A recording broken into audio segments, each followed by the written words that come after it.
a very warm welcome to News Edge with Fariha Idris। हुकूमत और opposition के दरमियान अभी तक तल्खियां कायम हैं।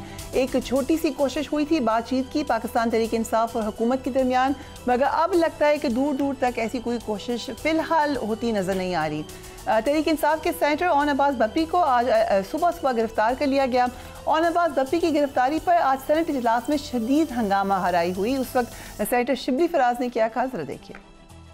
हमने इस हाउस को इज्जत देनी है, अपने कलीग को, चाहे उधर के हों या इधर के हों, उनको अगर हमने इज्जत देनी है, उनको सिक्योर करना है, उनको हमने प्रोटेक्ट करना है, उनकी प्रिविलेज को हमने सेफ गार्ड करना है, तो हमें चाहिए डिसीजंस अभी चाहिए। हम इस वक्त वॉकआउट कर रहे हैं इन प्रोटेस्ट कि जो ओन बप्पी के साथ हुआ है, और हम इंतजार करेंगे आपकी रूलिंग का भी, और अगर मिनिस्टर साहब ने हमें कोई कॉन्क्रीट चीज बताई तो फिर हम वापस आएंगे, वरना हम वॉकआउट कर रहे हैं। वज़ीर कानून आज़म नज़ीर तारड़ ने वजाहत दी है कि ओन अब्बास बप्पी को गैर कानूनी शिकार के केस में गिरफ्तार किया गया है। ये भी देखिए।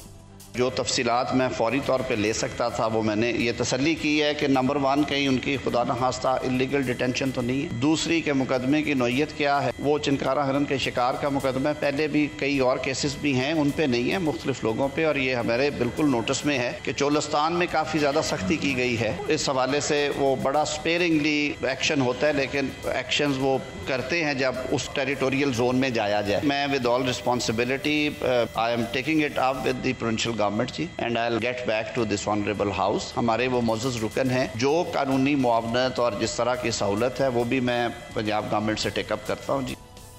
तहरीक इंसाफ ईद के बाद अपोजिशन इत्तेहाद के साथ फिर इस्लामाबाद मार्च का कह तो रही है, लेकिन क्या ऐसा हो सकेगा? इस हवाले से अपोजिशन लीडर उमर अयूब ने कहा है कि अपोजिशन इत्तेहाद में शामिल तमाम जमातें एक पेज पर आ रही हैं। Let's watch him. हमारा जो अपोजिशन अलायंस है उस पर हमारी जितनी सियासी पार्टियां हैं वो एक पेज पे तकरीबन आ रही हैं, और मौलाना साहब फजलुर रहमान साहब और पाकिस्तान तहरीक इंसाफ के दरमियान मैं बार कहता रहा हूँ, और खुद भी एक्नॉलेज करते हैं, बहुत बड़ी खलीज थी, और इस वक्त हम लोग करीब आ रहे हैं, तो ये अच्छी बात है। और सारी सियासी पार्टियों का एक ही हदफ है, मुल्क में आइन और कानून की बालादस्ती होनी चाहिए, और उसकी बुनियादी वजह यही है, मुल्क या तरक्की करेगा, आइन और कानून की बालादस्ती होगी, ये कोर्ट्स जो अदालतें हैं ये खुद मुख्तार होंगी। पीपल्स पार्टी के साथ ग्रैंड लॉज, पीपल्स पार्टी तो नहीं, देखिए पीपल्स पार्टी हो गई, मुस्लिम लीग नून होगी, ये तो खाओ पियो प्रोग्राम पे लगे हुए हैं। बयानात तो बड़े ऑप्टिमिस्टिक नजर आ रहे हैं, लेकिन हकीकी सूरत हाल अभी ये है कि बहुत सारी रिजर्वेशन हैं JUIF को PTI के हवाले से, बहुत सारी वो खुल के कह चुके हैं, बहुत सारी वो सोर्सेज के थ्रू बता चुके हैं, उनको अभी तक एड्रेस नहीं किया गया। और अगर ये अलायंस बन भी जाता है तो उसके बाद क्या ये अलायंस सड़कों पे आने के लिए तैयार होगा? इस वक्त तो ऐसा नहीं मुमकिन नजर आ रहा। वज़ीर दिफा ख्वाजा आसिफ ने कहा है कि सियासी मुखालिफिन ने मुफाहमत की कोई बात नहीं की। 3-4 मरतबा वफाक पर हमले के बाद ये ईद के बाद अब फिर आने का कह रहे हैं। उन्हें भी देखिए। उसके बाद उन्होंने मुकामत की 3-4 वो हमले कर चुके हैं इस्लामाबाद के ऊपर, अब एक नए हमले की ईद के बाद तैयारी कर रहे हैं। तो उसके बाद आप समझते हैं मुकामत की सियासत होनी चाहिए, निज़ाम मुकामत की सियासत वहाँ पे होती है, यहाँ में दूसरों का फरीक जो है हमलावर। तहरीक इंसाफ बैक चैनल राब्ते बहाल करने की कोशिश कर रही है, लेकिन अब इस हवाले से भी मायूस कुन खबरें आ रही हैं। मारूफ सहाफ़ी अंसार अब्बासी ने आज खबर दी है कि बैक चैनल मुज़ाकरात बहाल कराने की कोशिशों में मसरूफ़ जो तहरीक इंसाफ के रहनुमा हैं वो पार्टी के ऑफिशियल एक्स अकाउंट पर जारी किए जाने वाले जो स्टेटमेंट्स हैं उस पर वो मायूस हैं। बाखबर ज़राए का कहना है, अकॉर्डिंग टू अब्बासी साहब स्टोरी, के जारहाना ट्वीट और कुछ दीगर मतनाज़ा मवाद का तबादला किया गया है। ये सूरत हाल तहरीक इंसाफ के लिए एक धचके से कम नहीं, क्योंकि एक तरफ पार्टी इस्टेब्लिशमेंट के साथ बातचीत करने की कोशिश कर रही है तो दूसरी तरफ फौज मुखालिफ मुहिम भी चला रही है और ऑफिशियल अकाउंट से चला रही है। ट्वीट पर रद्द अमल ने मुबैना तौर पर PTI के उन रहनुमाओं को परेशान कर दिया है जो जेल में कैद पार्टी के बानी चेयरमैन की रजामंदी से अब भी गैर रस्मी बातचीत के जरिए मुफाहमत के लिए इसरार कर रहे हैं। तो ये है इस वक्त की सूरत हाल। हमारे साथ मौजूद हैं बैरिस्टर अकील मलिक एंड फैसल चौधरी साहब। Thank you so much for joining us.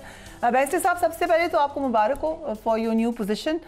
Let's see कि आप को कौन सा कलमदान मिलता है, फिर आप आगे किस तरीके से परफॉर्म करते हैं। सो कंग्रेचुलेशंस। लेकिन जो साथ ही साथ आप मुखालिफ पार्टी की सूरत हाल देख रहे हैं, आपकी कैबिनेट बड़ी हो रही है, उनके लोगों को आप जेल में डाल रहे हैं, और ये तज़ाद आपको भी नज़र आ रहा होगा। जो आज कहा है लॉ मिनिस्टर ने कि मैं I will get back to this, तो कोई खबर है आपके पास कि क्या हुआ उनके साथ? बिस्मिल्लाहिर्रहमानिर्रहीम। फरिया साहब, बहुत बहुत शुक्रिया। देखें, बड़ी अफसोसनाक बात है, एक रमज़ान का महीना है, बाबरकत महीना है। ज़ाहिरी बात है कि कानून तो कभी भी तोड़ा जा सकता है, और अगर किसी ने कानून तोड़ा है तो वो मावराए आइन या मावराए कानून तो जो है वो उससे बढ़ के नहीं है, खा वो सेनेटर हो, खा वो MNA हो, खा वो कोई मिनिस्टर हो या कोई भी ओहदा रखता हो। कानून तो जब FIR होती है हरकत में आता है। बट लेकिन मैं ये बात ज़रूर कहूँगा कि अगर जो कुछ खबरें मैंने दीगर जो चहमगोइयाँ चल रही हैं कि उनके घर पे शायद कोई तोड़ फोड़ हुई है, तो उसकी मैं मजम्मत करता हूँ अगर हुई है, क्योंकि मैंने तो ऐसी वीडियो नहीं देखी, ना मेरी नॉलेज में ऐसी कोई बात है।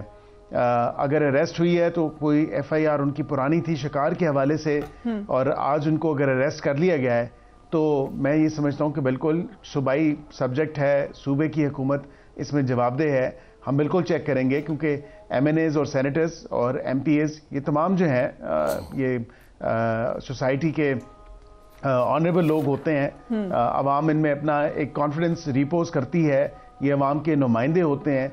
अब ज़ाहिरी बात है कि अगर उनकी अरेस्ट हुई है तो मुझे देखना पड़ेगा, बिकॉज मेरे पास अभी कोई नॉलेज उस तरह इन डिटेल नहीं है, इन डेप्थ नहीं है, क्योंकि मैं आज हल्के में था सुबह मॉर्निंग में, और just in the afternoon I just come to the office. मैं ज़ाहिरी बात है इसको देखूंगा, और अगर कोई ज़्यादती हुई है तो बिल्कुल मैं कभी भी उस सफ में मुझे नहीं पाएंगी जहाँ पे आइन और कानून से हट के बात अगर की जा रही हो या कोई गलत बात की जा रही हो। आप मुझे हमेशा जो है वो हक के साथ, सच के साथ और सही के साथ पाएंगी। अच्छा, इस तरह की एक एग्जांपल हो चुकी है, इफ आई रिमेंबर, जब कोई आई थिंक जर्नलिस्ट का इशू, लॉयर्स का इशू था, उस पर आपने कंडेम किया था। तो सो वी होप कि आप ऐसे ही करेंगे। लेकिन जो ट्वीट आपने किया उस पर देख लें, आपने कहा जो इक़्तिदार में रहकर अपोजिशन को कमतर समझते थे आज वो उन्हीं के दर पर हैं। माजी के ज़ख्म इतने गहरे हैं कि महज मुफाहमत काफ़ी नहीं है। और आगे भी आपने ये बात की है। क्या आप ये इंदिया दे रहे हैं कि आप बातचीत, मुफाहमत, इसका कोई अब नज़र नहीं आ रहा कहीं भी सिलसिला? देखिए, आज ख्वाजा आसिफ साहब ने भी मेरी उस बात की तस्दीक कर दी ना। अब ये जब अपने पावर के हाई हॉर्स पे थे, इन्होंने बिल्कुल कोई ऑपोजिशन को साइड लाइन किया हुआ था, ऑपोजिशन फिर इकट्ठी हुई और फिर वोट ऑफ नो कॉन्फिडेंस हुआ। लेकिन जो इन्होंने अपने दौरे हुकूमत में किया उसकी तो कोई मिसाल नहीं मिलती।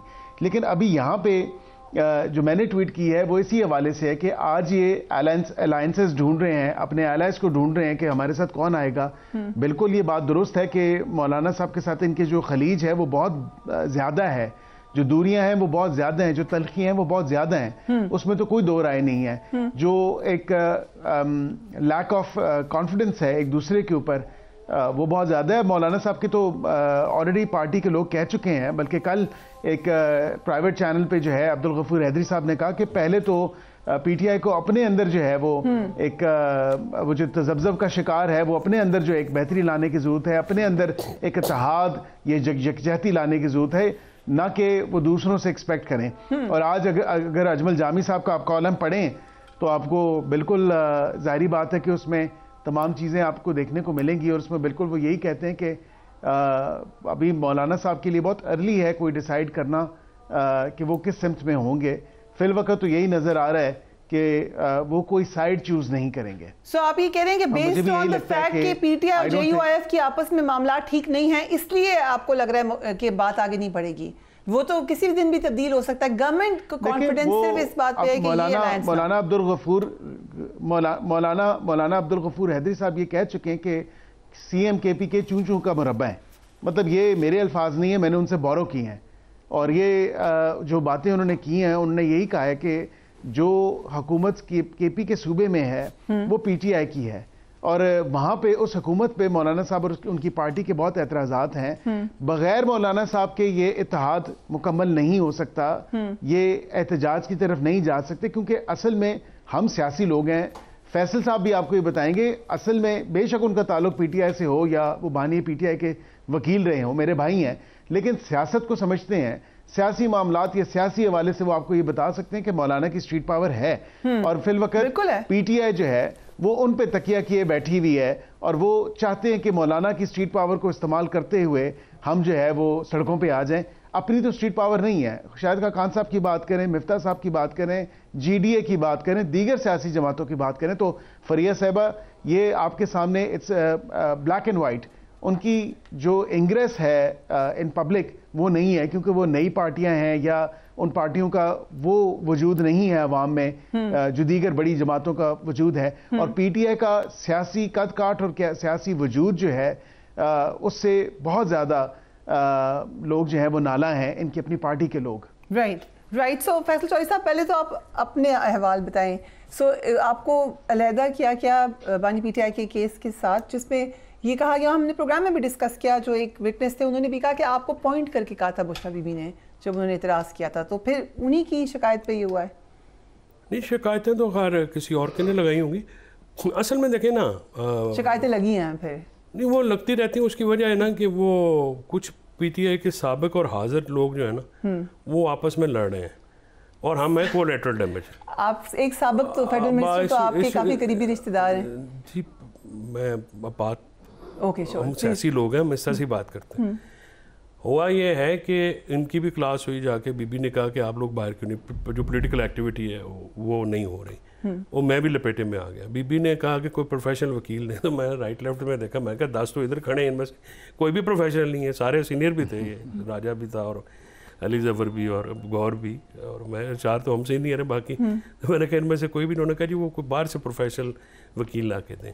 तो पूरी लीगल कमेटी को पे उन्होंने अदम एतमाद किया। मेरा तो जो है वो असल में हुआ ये है कि खान साहब ने कहा था कि बाहर अडियाला में बाहर जाके आपने एक्टिविटी करनी है उनकी राय के लिए, वो नहीं जिक्र किया। तो वो मेरे पे तवज्जो दे, मैंने तो कहा है कि भाई मेरे पे, मैं तो छोटा आदमी हूँ, मेरे पे तवज्जो कम करें, इमरान खान की रहाई पे बात करें।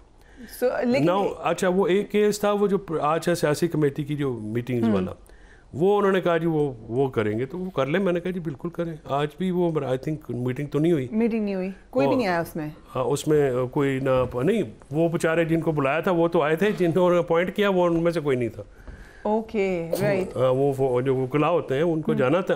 असल में जेल में ये चीज़ें जो है ना वो आसान नहीं होती ना, वो लोग समझते हैं ये हंकी डोरी होता है, तो ऐसा नहीं होता। कौन? बुशरा बीबी? नहीं, बुशरा बीबी तो देखें ना, उनको अलाउंस आपको देना पड़ेगा ना। बुशरा बीबी इमरान खान है जेल के अंदर, ठीक है। आप अगर वो थोड़ा गुस्सा भी करते हैं तो वो आपको झेलना इसलिए पड़ना है ना कि आप वो उनको इन्फॉर्मेशन पूरी नहीं है, उनको जो है लगता है ज़रा वो बिहाइंड द बार्स है, मुलाकातें बंद है, बाहर पार्टी कुछ नहीं कर रही, और शॉर्ट लिमिटेशंस है जुडिशरी में भी।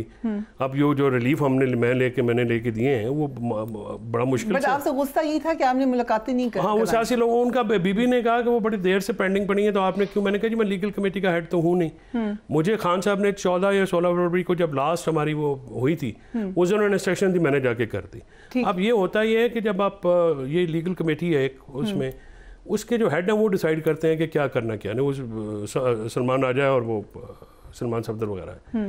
वो सलमान सफदर तो पर्टिकुलरली क्योंकि is only professional paid lawyer, तो वो बीबी के और इन्हीं को उन्होंने कहा कि बेलें भी कराएं और वो अपनी अपीलेशन पे भी एक्सपेडाइट करें, ठीक है। अब वहाँ पे जब तक ये सिलसिला नहीं होगा तो मैं तो नहीं कर सकता, क्योंकि अगर मैं करूँगा मुझसे तो पहले ही बड़े नाराज़ रहते हैं। क्वेश्चन है इसकी, क्या ये आपकी पर्सनल नाराज़गी है या फवाद चौधरी साहब, लेट्स बी ओपन, ओपनली लड़ाइयाँ कर रहे हैं? वो आई थिंक उनकी उनका कोलैटरल डैमेज है आप, या एक्चुअली आपसे ही नाराज़? नहीं, वो मेरे से क्या नाराज़गी होनी है, मेरे से तो किसी की कोई नाराज़गी, मैंने किसी का कोई नुकसान उठाया वो असल में ये। अब ये देखें ना, बाद में आपको बताऊँ, चीज़ समझने की ज़रूरत है। इमरान खान जेल के अंदर है, पीटीआई का हाजिर सर्विस लीडरशिप हो या साबिक लीडरशिप हो, इनकी कोई सियासत नहीं है। सियासत होगी जब इमरान खान साहब बाहर आएंगे, राइट। इमरान खान साहब is the engine of the रेलगाड़ी, जो आएंगे तो ये पीटीआई की पॉलिटिक्स चलेगी, क्योंकि वर्कर्स जो है ना फ्रिया, मैं वहाँ से जब अडियाला से आता हूँ तो आई बाय फ्रूट एंड वेजिटेबल्स, वहाँ पे फ्रेश भी होती हैं, सस्ती भी होती हैं। From that vendor, a renowned journalist like you, the bureaucrats, the top diplomats, they ask only one question: Imran Khan की बाहर कब आ रहे हैं? ठीक है, कोई दूसरा सवाल नहीं होता। अब इशू ये है कि वहाँ पे अब इमरान खान को बाहर लाने के लिए जो स्ट्रेटजीज हैं वो 3 हो सकती हैं। एक पॉलिटिकल पब्लिक अपराइजिंग, वो आपने देख ली कि 26 को अगर कोई सीरियस एफर्ट इमरान खान को बाहर निकालने की कि वो बुशरा बीबी ने की, 26 को लोग जो यहाँ पे लेके आए, एंड आप कह रहे हैं उन्होंने सीरियस पोजीशन की, अच्छा। अब दूसरी बात यह है कि 4 अक्टूबर और 26 नवंबर को leadership did not show up. ठीक है, यस वर्कर्स इसीलिए जुनेद और आए हैं ना आलिया हमजा, ठीक है, वरना क्यों आते? ठीक है। अब दोनों, अब आलिया भी बहुत एफर्ट करी, आलिया को खुल के काम करने दिया जाए, उसके कामों में कहा गया वहाँ पे। हाँ, ओके, उन्होंने कहा कि उसको पावर करे, राइट। और फिर अडयाला के बाहर जो है वो एक्टिविटी का, उसका अनाउंस क्यों नहीं किया? अब मैं आपसे अर्ज कर रहा था कि in my political opinion, see, the issue is if I come on the media ना, तो it is not about me कि मैं this is all about ratings. कहते हैं I have to ask a question, लेकिन यहाँ नजर ये आ रहा है जो भी वकील साहब कह रहे थे कि JUIF के साथ अलायंस नहीं होगा। पहले तो आप PTI का अलायंस करा लें, अभी तो PTI का आपस में अलायंस नहीं हो रहा। नहीं, PTI का अलायंस, इस कदर प्रॉब्लम्स तो आपने बैठ के बता दी हैं। I'll come back to you, एक उनसे भी जरा बात पूछते हैं, फिर I'll come back to you। नहीं, allow me to, I'm just grabbing your time, don't mind. Issue ये है, he will mind. No, he will not. Issue ये है कि जो बात की है ना कि JUI के बगैर पॉलिटिकल अलायंस जो इफेक्टिव नहीं होगा। As far as the man power या स्ट्रीट पावर की बात की है, देखें इससे मैं थोड़ा सा इख्तलाफ करता हूँ वकील की बात से। ये जो पॉलिटिक्स होती है ना फरिया, MRD जब बनी थी ना भुट्टो साहब के खिलाफ, तो वो बिल्कुल चूं चूं का मरबा थी। इसमें शायद खकान अब्बासी साहब हों या मिफ्ता हों या मुस्तफ़ा नवाज़ खोकर हों या शेख रशीद साहब जैसे लोगों को आप ना ये नहीं कह सकते कि इनकी कोई वैल्यू नहीं है। पॉलिटिक्स में ना जॉइंट अपोजिशन जो है, ठीक, वो एक तगड़ा मैसेज देती है, और जॉइंट जो अपोजिशन अलाइज की होता है और जो गवर्नमेंट अगर अलाइड हो ना वो वीक होती है। सो यहाँ पे जो अपोजिशन है वो इत्तेहाद में नहीं है, लेकिन हम आवाज़ ज़रूर है कि ये गवर्नमेंट नुमाइंदा हुकूमत नहीं है, ये इस्तीफा दे और नए इलेक्शन रास्ता है। स्प्लिट है नहीं, स्प्लिट तो आप देखें ना कि आप स्प्लिट में ये है ना कि JUI को, PTI और JUI को ये राइवल रहे हैं। अब इनके थोड़े थोड़े मामला दुरुस्त हुए हैं, लेकिन one needs to be very, ये बेसिक्स हैं। फॉर एग्जांपल आप चीफ जस्टिस साहब के पास गए हैं तो you should have consulted them. Kamran Murtaza बाहर के बड़े प्लेयर और नहीं किया, उनको नहीं किया। फिर आपने जो मुज़ाकरात शुरू किए, मौलाना साहब का ये गिला है कि आपने हमसे ये कहा कि पीपल्स पार्टी नून से नहीं बात करनी, अगले दिन आप बगैर एतमाद में लिए। अच्छा, ये छोटी छोटी बातें, ये सिखाने वाली बातें थोड़ी हैं। चलिए, इंटरेस्टिंग वक्त हुआ एक ब्रेक का, we will be right back.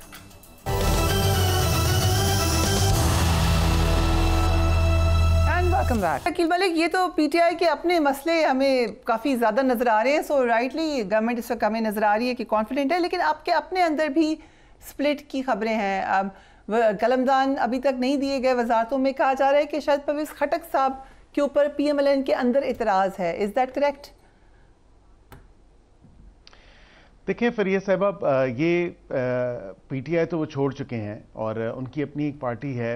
गो के हमने तमाम काबीना के लोगों ने जो इख्तियार वली से उसको जानते हैं, उसकी काम को जानते हैं, तो हमने बिल्कुल आवाज़ उठाई। बाशमूल मेरे वज़ीर इत्तलात ने भी बरमला इस चीज़ का इजहार किया कि ऐसे पार्टी के वर्कर्स या ऐसा एसेट जो है वो बरसों बाद जो है वो पार्टी को मिलता है, और बिल्कुल वो ऐसा एक कीमती एहसास है जिसको नॉट एट एनी कॉस्ट हम लूज़ करना चाहेंगे। और इसी वाले से वज़ीर आज़म साहब की मुलाकात हुई, उन्होंने तमाम तर तहफ़्फ़ुज़ात को दूर किया।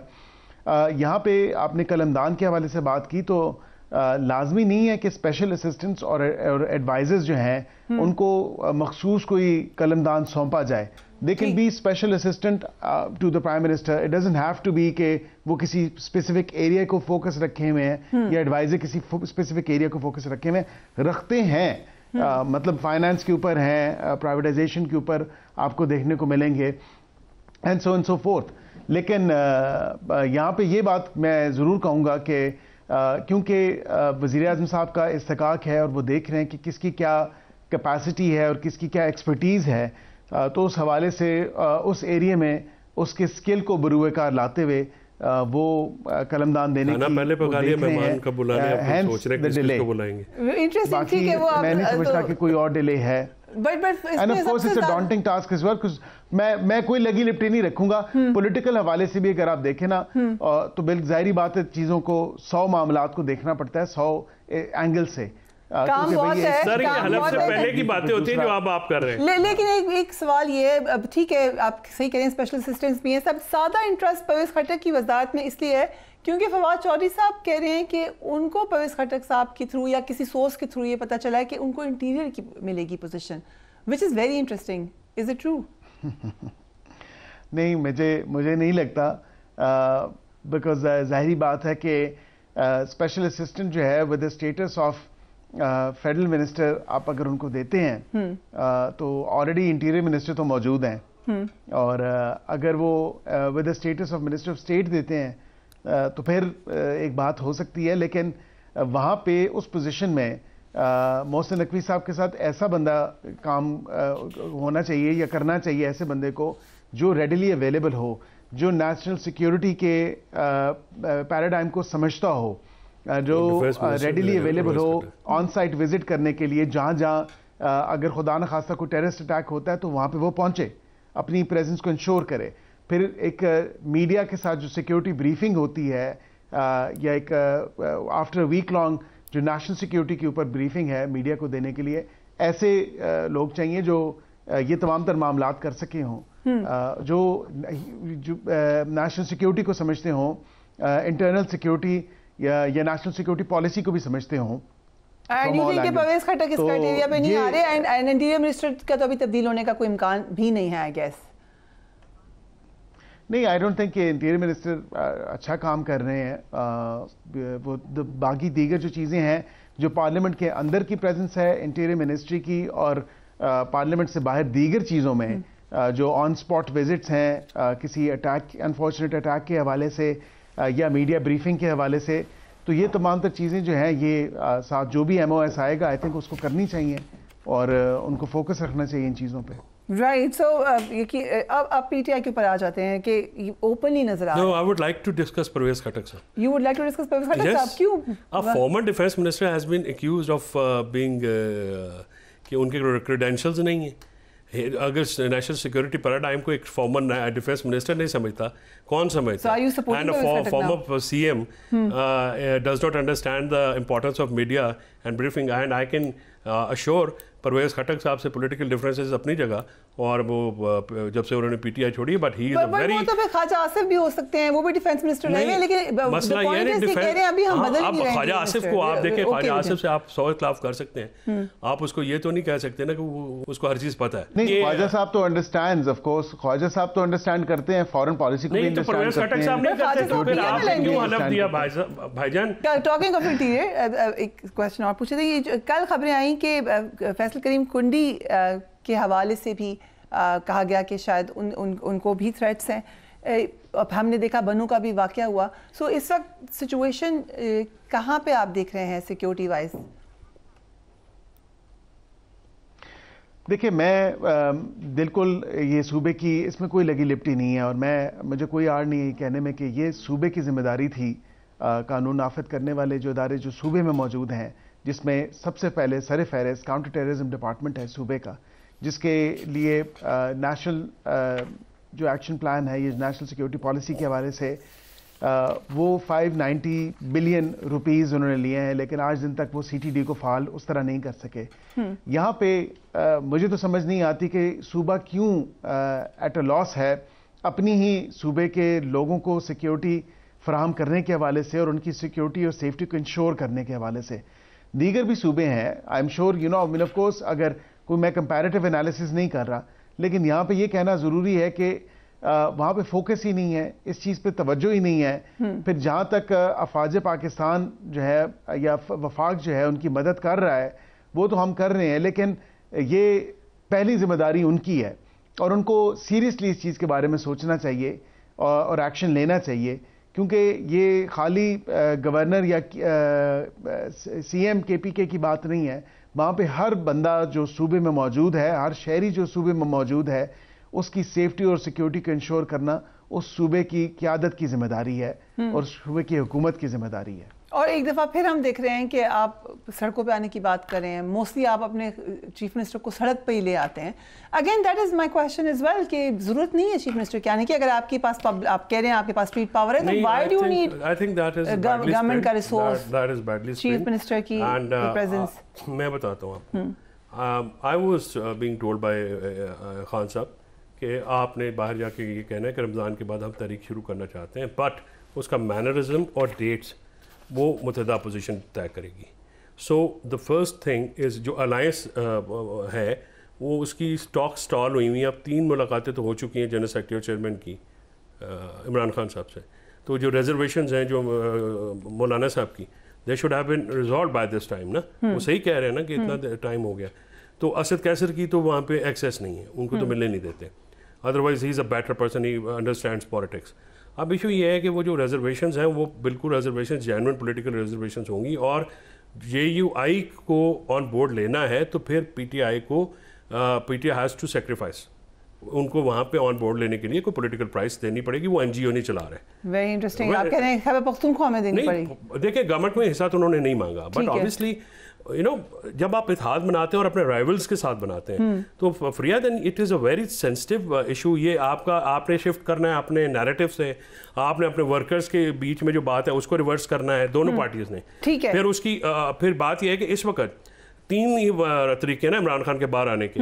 पब्लिक अपराइजिंग जो पहले बात कर रहे थे वो दूसरी तरफ चली की बात, पब्लिक अपराइजिंग तो हमने देख ली, नहीं हुआ। मुझे क्वेश्चन पूछना है। Secondly international pressure. अच्छा इंटरनेशल प्रेशर में वेरी गुड, यही मेरा क्वेश्चन करना था। इंटरनेशनल प्रेशर में अब इंटरनेशनल प्रेशर में जो हमने हिस्ट्री देखी है प्रेसिडेंट ट्रंप पे थी, एंड इट इज बेसिकली शुक्रिया उन्होंने अदा कर दिया मगर हुकूमत पाकिस्तान। इंटरनेशनल प्रेशर की बात हो रही थी, तो वो जो कल इनका वो हुआ ना ट्रंप का, जिसके बाद ये मेन जो चौक है पार्लियामेंट का उसको डोनाल्ड ट्रंप चौक का नाम भी रखने वाले हैं। ये तो रात को सारी रात चलिए पहले आप रख रहे थे, आज वो रख रहे हैं। तो लाइटर नोट कह रहा है।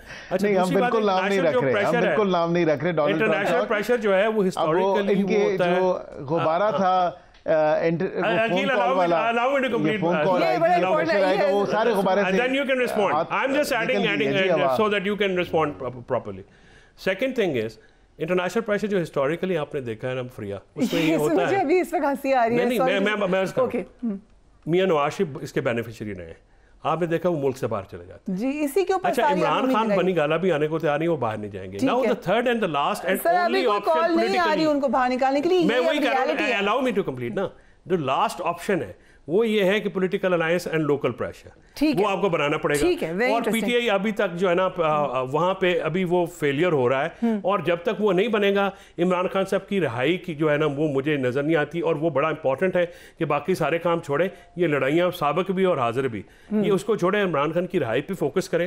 For heaven sake this is we all workers want to see Imran Khan out. So I know barrister कील को हमें कहीं जाना भी है, बट क्विक क्वेश्चन, जो कल शुक्रिया अदा किया प्रेसिडेंट ट्रंप ने, और जब से वो प्रेसिडेंसी में आए हैं वो बड़े आपको नजर आ रहा है कि एग्रेसिव स्टेटमेंट्स दे रहे हैं, हर तरफ लड़ाई लड़ रहे हैं। Pakistan probably is the first country जहां पर उन्होंने एक्चुअली शुक्रिया अदा किया, बड़ी लंबी प्रेस कॉन्फ्रेंस की। गवर्नमेंट में इसका क्या फीलिंग है?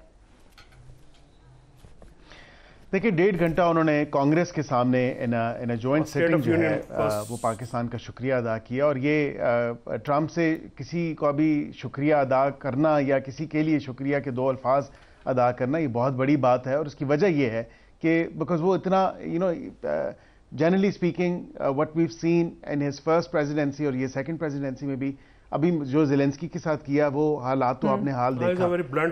यहाँ पे पाकिस्तान का शुक्रिया, हुकूमत पाकिस्तान का जो शुक्रिया अदा किया है, it's of Paramount importance because जो हमारा एक कोलैबोरेशन है, जो एक वर्किंग रिलेशन है from the security point of view या टेररिज्म को कर्ब करने के लिए, तो बिल्कुल इस खिते के हवाले से जो अभी हमने सफ़र किया, the past 3-4 years we been suffering, जब से तालिबान को लेट आउट किया गया और तमाम तर मामलात पे चीज़ें चल रही हैं, तो आई थिंक उसको फर्दर फर्मेंट हम कर सकते हैं, फर्दर सॉलिडिफाई कर सकते हैं उस रिलेशन को। और एक नई it's a new era of US Pakistan relations जो हमने जो है अब जिसमें हम दाखिल हो रहे हैं, जिसमें Pakistan on an equal footing कि माजी में डू मोर का मसला होता रहा है, इस दफा आपको कैसे लगता है? नहीं, डू मोर कोई भी नहीं है जी इसमें। नहीं, मैं on an equal footing for with mutual respect for each other, तो उस पे ये बात होगी, ये रिलेशन इसी हवाले से होगा। अब ये जाहिर बात है कि इन्होंने तो तकिया किया हुआ था कि अमेरिका से फोन आएगा और मैसेज आ जाएगा। इनकी तमाम तर मेहनत करें, क्योंकि ये वही ग्रेनेल उनके सामने खड़ा हुआ था उसी कांग्रेस में, वही रिपब्लिकन्स और वो डेमोक्रेट्स जिन्होंने रेजोल्यूशन 901 पे साइन किए, तमाम चीजों को जो है रद्द करते हुए सदर ट्रंप ने जो है उधर खड़े हुए उन्होंने कहा शुक्रिया पाकिस्तान। तो ये शायद उम्मीद कर रहे थे कि वो कहेगा कि जी मेरा दोस्त फलाना किधर चला गया, वो कहाँ पे उसकी खैरियत। बट ये मान लें कि पीटीआई की जो उम्मीद थी वो पूरी नहीं हुई, ये तो मान लें। Thank you so much mister Aqeel and thank you so much doctor Chaudhry. Will take a break and will be right back.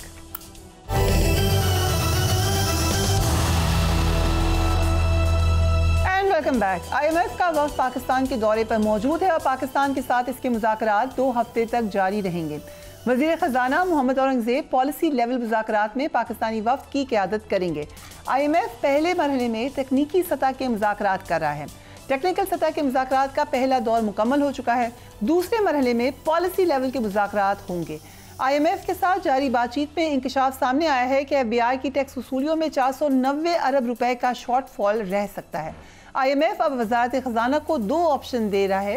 पहला ऑप्शन अखराजात में कटौती होगी, दूसरा ऑप्शन मिनी बजट होगा ताकि मज़ीद टैक्स लगाकर टैक्स वसूलियों का हदफ मुकम्मल किया जा सके। इस हवाले से IMF ने अखराजात में कमी के लिए हुकूमत से इस्लाहाती इक़दाम फौरी तौर पर इम्प्लीमेंट करने का मुतालबा कर दिया है। IMF ने आइंदा तिमाही में रेवेन्यू शॉर्टफॉल पूरा करने के लिए प्लान भी तलब कर लिया है। IMF वफ्द ने कहा है कि रेवेन्यू शॉर्टफॉल पर कोई गुंजाइश नहीं, आइंदा तिमाही में 300 अरब का शॉर्टफॉल पूरा किया जाए। IMF के साथ बातचीत में बिजली की कीमत भी एक अहम मौजू है, हम इस पर डिटेल डिस्कशन कर चुके हैं। हुकूमत IMF को बिजली की कीमत में 8 से 10 रुपए की कमी पर राजी करने की कोशिश कर रही है। इस हवाले से चंद रोज़ कबल प्राइम मिनिस्टर ने भी इस पर बात की थी। हमारे साथ डॉक्टर खाकान नजीब मौजूद हैं। Thank you so much for joining us on the program doctor साहब। लास्ट टाइम जब हम बात कर रहे थे तो आपने कहा था कि जो पोजीशन होगी पाकिस्तान की वो एक वी कैन से कि थोड़ी बेहतर होगी इन टॉक्स में। अब आपको क्या लग रहा है? देखिए, पाकिस्तान के लिए एक तो मैं बारहा यही कहता हूँ, staying with the IMF is the only option. अगर आपने जो इस वक्त की स्टेबिलिटी है, जिसका मतलब अफरात ज़र में कमी, बैरूनी खसारे का संभलना और 11 अरब डॉलर के रिजर्व्स हैं, अभी एक अरब डॉलर की भी पेमेंट ड्यू है हमारी बॉन्ड की। So considering all this is a must. Pakistan की अगर मैंने डीपली जब देखा है पाकिस्तान की जो परफॉर्मेंस है विद द फंड, उसमें कई चीज़ें हमने पूरी कर दी हैं, कई चीज़ों पे कंफर्टेबल हैं और कुछ चीज़ें ऐसी हैं जिनको हमने डिले से पूरा किया, जैसे एग्रीकल्चर इनकम टैक्स का इजरा करना था सितंबर अक्टूबर में, वो जाकर जनवरी में हमने लेजिस्लेट किया। FPR का टारगेट ज़रूर शॉर्टफॉल में है, बट ये टारगेट इवन फंड ने जब रखा था, अब मैं एक बड़ी आपको एक टेक्निकल किसी चीज़ आसान लफ्ज़ों में समझाने की कोशिश करता हूँ। तो उनका ख्याल था कि अफरात ज़र 12-15% होगी, ठीक। तो उन्होंने कहा कि कीमतें बढ़ेंगी, ये नॉमिनल ग्रोथ आएगी मुल्क में। अब वो अफरात ज़र ही अगर 8% पर आ गई है, तो जब फंड मॉडल करेगा तो ये खुद ही 12,500 का नंबर निकल आएगा। सो पहली तो ये बात है, पर हमारा शॉर्टफॉल शायद उससे भी ज़्यादा होगा। मेरे ख्याल में हम शायद 700-800 के शॉर्टफॉल पे चले जाएंगे, but that is also all right because expenditure में जब अफरात ज़र नीचे आई तो सबसे बड़ा बेनिफिशरी आप और मैं तो थे ही कि हमें गाड़ी खरीदनी है, 1 करोड़ की गाड़ी खरीदी, किस्त 22 लाख की बजाय 12 लाख हो गई। क्यों? क्योंकि पॉलिसी रेट नीचे आ गया। बट गवर्नमेंट सबसे बड़ी बायर है पाकिस्तान में और फंड्स सबसे ज्यादा स्टॉक तो सरकार के पास है। तो उनको जो 9,800 अरब देने थे, उनका एक्सपेंडिचर भी तो बच गया, वहां पे 1,000 अरब कम हो गया। फिर PSDP 1400 रखना ही नहीं चाहिए था, फिर 1100 किया, अब मेरा ख्याल है 600-700 पे आ जाएगा। इस तरह की एडजस्टमेंट्स होंगी फंड के साथ। बट जो ज़्यादा ज़रूरी बात है वो ये होगी कि जो आने वाले दिन है उसमें जो नया बजट आना है उसमें क्या होगा। दूसरी बात, एनर्जी सेक्टर का जो इस वक्त पोजीशन है, क्या हम उसकी जो सर्कुलर डेट है वो 2450 अरब के करीब हम इसको सील कर सकते हैं। फिर रिजर्व्स कैसे प्ले आउट करते हैं जब और पेमेंट्स होती हैं। फाइनेंशियल अकाउंट वीक है, जिसका मतलब है वर्ल्ड बैंक मल्टीलैटरल्स के जो पैसे आने थे वो उस तरह नहीं आए। ये है एक ओवरऑल डिस्कशन जो फंड के साथ होनी है। दूसरा, चूंकि लोग पाकिस्तानीज लव आवर करेंसी और वो चाहते हैं कि वो स्ट्रॉन्ग से स्ट्रॉन्ग हो। रियल इफेक्टिव एक्सचेंज रेट है वो 104 के करीब है, जिसका मतलब है रुपी ओवर वैल्यूड है बाय 4%। सो उस पर भी बात होगी। ये एक ओवरऑल तनाजुल है। ये I think now is the easier part. The more difficult part, जिसकी अभी किसी ने भी गुफ्तगू नहीं की, चलें आपके प्रोग्राम में कर लेते हैं, वो ये है कि ये जो टैक्सेशन का निज़ाम हमने बना लिया है, जिसमें 39% टैक्सेशन फरिया पे लग रही है, बिकॉज फरिया नंबर 1 एंकर हैं पाकिस्तान की, हाईएस्ट ब्रैकेट में है, तो हम उनसे इतना कुछ लेते हैं। फरिया को कल यूएई से ऑफर आती है जॉब की, और वो चली जाती हैं यूएई में, उनका 0 टैक्स हो जाता है। So I have to make sure कि फरिया doesn't leave. If I want to make sure Fariya doesn't leave, then हमें दुनिया को भी तो compatible करना पड़ेगा ना, और IMF को भी ये सोचना पड़ेगा। इसी तरह मैन्युफैक्चरिंग है, उसमें 60-61% टैक्स बन जाता है। फिर मेरे 3 दोस्त हैं, रिटेल वाले, रियल एस्टेट वाले और एग्री इनकम टैक्स वाले, वो टैक्स नहीं देना चाहते। सो असल गुफ्तगू जो है ना वो ये होनी चाहिए कि जो नए बजट में टैक्स का निज़ाम है उसका ओवरऑल कैसा है। देखिए फंड ने ये बहुत करके देख लिया है कि इनकम वाले जो फंसे हुए हैं, जो मैन्युफैक्चरिंग फंसी हुई है, या हम जिस तरह की नॉन अर्निंग करते हैं जैसे कंसल्टेंसी फीस और इस तरह के लोग हैं, इनको तो आप इजीली ब्रैकेट में रखते हैं। I think that's more important discussion that needs to be haved. और फिर के आगे प्राइवेटाइजेशन कैसे होगी, देखे ना, कीमतें बढ़ाते जाना तो रिफॉर्म नहीं होता, ये भी बहुत करके देख लिया है। सो क्या लाए अमल है बिजली सेक्टर का, क्या लाए अमल है गैस सेक्टर का, ये इंपॉर्टेंट डिस्कशन है। फिर जो सबसे इंपॉर्टेंट डिस्कशन करनी है कि जो एक्सपेंडिचर रिफॉर्म है, मतलब 18वीं तरमीम के बाद, एनएफसी के बाद जो नीचे सब्जेक्ट्स जाने हैं, इनकम सपोर्ट की शेयरिंग है, ये सारा काम जो है वो कैसे होगा। और फिर मूविंग फॉरवर्ड जो पाकिस्तान का पोस्ट आईएमएफ का नक्शा है वो कैसे खींचा जाएगा। अब मतलब सितंबर में प्रोग्राम शुरू हुआ था, 3-4 महीने गुजरेंगे तो हम 1 साल कंप्लीट कर रहे होंगे। ये रियल डिस्कशन है जो होनी चाहिए। आई थिंक यहाँ पे खड़े हैं। लेट्स होप कि we get a staff level agreement, that's extremely important for Pakistan. Again जो हुकूमत के अखराजात पे बहुत दफ़ा बातचीत हुई, हर दफ़ा ऑब्जर्वेशन आती हैं अखराजात कम करने के हवाले से, इसमें क्या मसला है, ये क्यों नहीं हो सकता? देखिए एक तो यह है कि हुकूमत का साइज ब्लोटेड है और हम तैयार नहीं हैं और बड़ा है, just right now that we speak. ठीक, तो वो ब्लोटेड है और हम तैयार नहीं है। देखिए ना, इसमें पहली चीज क्या है कि जो फेडरल गवर्नमेंट का काम है फरिया, वो फेडरल गवर्नमेंट करे।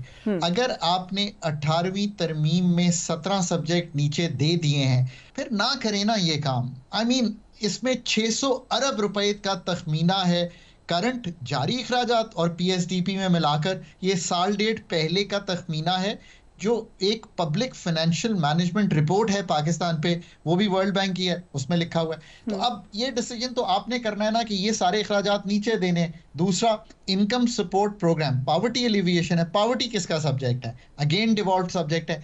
सो आपको हुकूमत को तैयार होना पड़ेगा ये काम कर। फिर बहुत बड़ा जो हुकूमत का एक्सपेंडिचर जो कि बिल्कुल ज़ाया करने वाली बात है, वो है कि हम चला रहे हैं। आज आपकी ओनरशिप में फेडरल गवर्नमेंट में 164 स्टेट ओन्ड कमर्शियल अदारे हैं।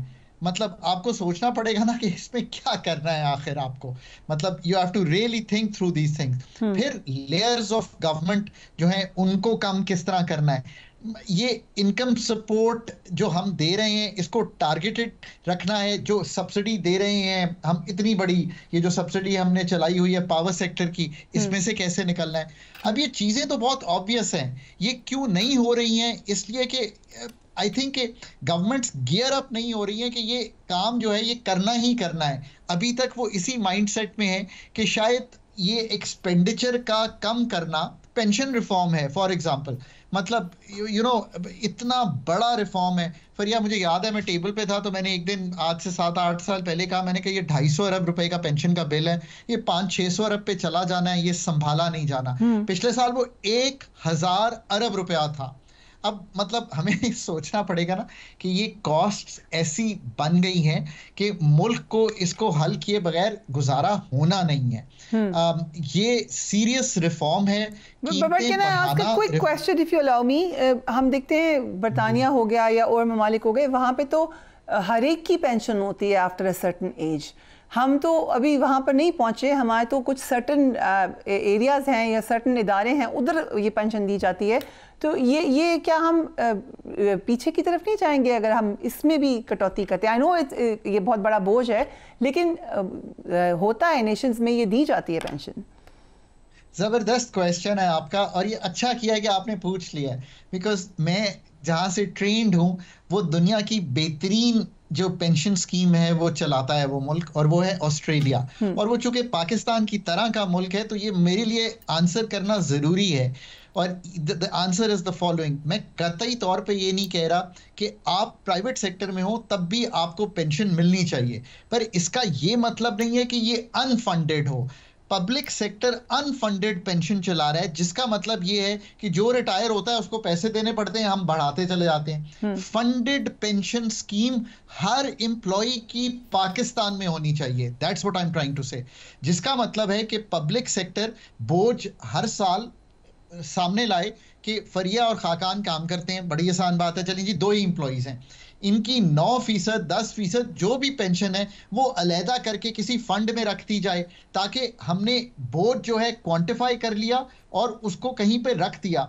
उसके बाद फरिया कहती हैं I am a risk taker. आप रिस्क टेकर हैं, वेरी गुड, आप स्टॉक मार्केट में इन्वेस्ट कर लें। मैं कहता हूँ नहीं, I am a very conservative person, मैं तो बॉन्ड्स में ही रखना चाहता हूँ पैसे, NSS में रखना चाहता हूँ, मैं वहां रख लूँ। जब 60-65 साल के होंगे तो वहां से जाके पैसे निकाल लेंगे, सरकार पे बोझ नहीं पड़ेगा। कहने का मकसद यह है कि फंडेड पेंशन, उसकी ट्रू कॉस्ट सामने आए, एम्प्लॉय भी उस पर कॉन्ट्रीब्यूट करे, और सबसे बढ़ के फरिया एम्प्लॉय का राइट हो व्हाट ही और she wants to do with that money, high risk, low risk, medium risk, ये कहने की मतलब है। आई एम रियली ग्लैड आपने ये पूछा था कि लोग ये ना समझे, हम ये नहीं कह रहे कि लोगों को पेंशन नहीं मिलनी चाहिए। ऑफ कोर्स 65-70 के बाद आपकी इनकम जब खत्म हो जाएगी तो आपने कहीं से तो जिंदगी काटनी है ना, अपना मेयार जिंदगी वही रखना है। उसका तरीका कार जो है वो हम गलत चलाते रहे हैं, उसको ठीक करने की कोशिश है। Right, thank you so much doctor Khaqan Najeeb for joining us. आज के लिए इतना ही। Do take care of yourself. अल्लाह हाफिज।